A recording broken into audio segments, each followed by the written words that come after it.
Yorùbá ẹ̀mí àgbàṣà wa ga. Ẹ tọ́jú àṣà ọmọ Odùduwà, àṣà Yorùbá ò ní rẹ̀yìn lórí mi o. Àyọ̀ká kò máa sóhun tó dára tó dùn jù ká gbé dáadáa lọ. Àṣà wa dára kò ní rẹ̀yìn, ijó ti yá o. Ọmọ Yorùbá ẹ túyáyá, ẹ gbéra nílẹ̀ ẹ dìde. Yorùbá festival ló wọlé dé nílùú Amẹ́ríkà ní Dallas, Texas ni yóò ti wáyé. Gbogbo ọmọ Yorùbá o, ẹ jẹ́ ká jọ ṣe. Àwa la làṣà wa, àwa la làṣà wa.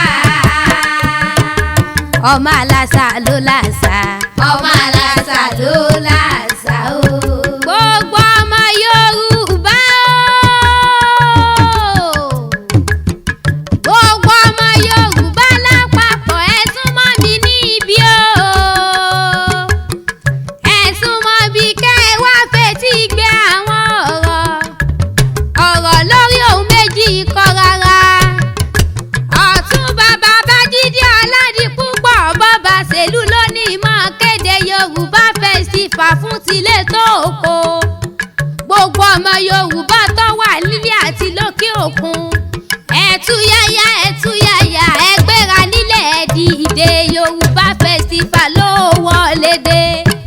Èyí tí yóò wáyé nílùú Amẹ́ríkà ní Dallas, Texas ní ọjọ́ kẹẹ̀ẹ́dógún oṣù kẹwàá ọdún tá a wà yìí sí ọjọ́ kẹrìndínlógún ní déédé agogo 9 òwúrọ̀ o sí déédé agogo 5 ìrọ̀lẹ́, níbi tá a ti máa ṣègbélárugẹ àṣà Yorùbá o.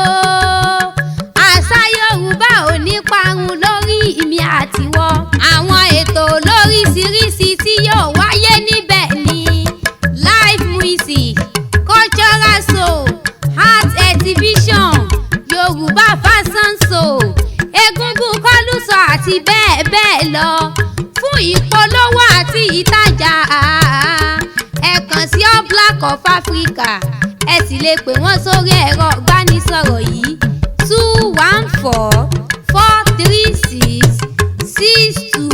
214-436-6280 tàbí kẹ́ẹ̀kan sí wọn lórí ẹ̀rọ ayélujára www.yorubacenter.org.